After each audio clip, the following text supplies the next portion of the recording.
लोकतांत्रिक गणराज्य देश की मान्यता मिली।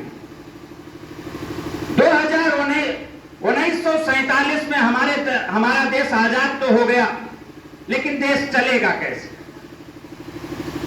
देश में कहीं फिर तो नहीं वो गुलामी वाले हालात आएंगे, गुलामी वाले मंजर आएंगे। इसलिए जब संविधान लागू हुआ तो संविधान में आपको इजाजत दी कि अगर आपको हिंदुस्तान में रहना, बाबा साहब ने कहा कि अगर आपको हिंदुस्तान में रहना तो आपको 3 काम करने पड़ेंगे, तब आप सम्मान से और सुकून से रह पाएंगे।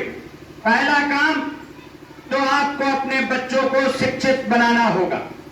अगर आपके बच्चे शिक्षित हो जाएंगे तो उनको अधिकारों की जानकारी हो जाएगी कि मेरा अधिकार क्या है और मुझे मिल क्या रहा, मेरी समस्या क्या है और इसका समाधान क्या है। उसके लिए आपको अपने बच्चों को शिक्षित बनाना पड़ेगा। और अगर आप पैसे के अभाव में, समय के अभाव में या अन्य आपकी कोई मजबूरी रही जिसके अभाव में आप शिक्षा नहीं दिला पाए, तो आपको संगठित होना पड़ेगा। और अगर आप संगठित भी हो गए और उसके बाद भी आपको अधिकार नहीं मिले, आपकी जो जरूरतें हैं वो नहीं पूरी हुई, तो आपको फिर संघर्ष करना पड़ेगा।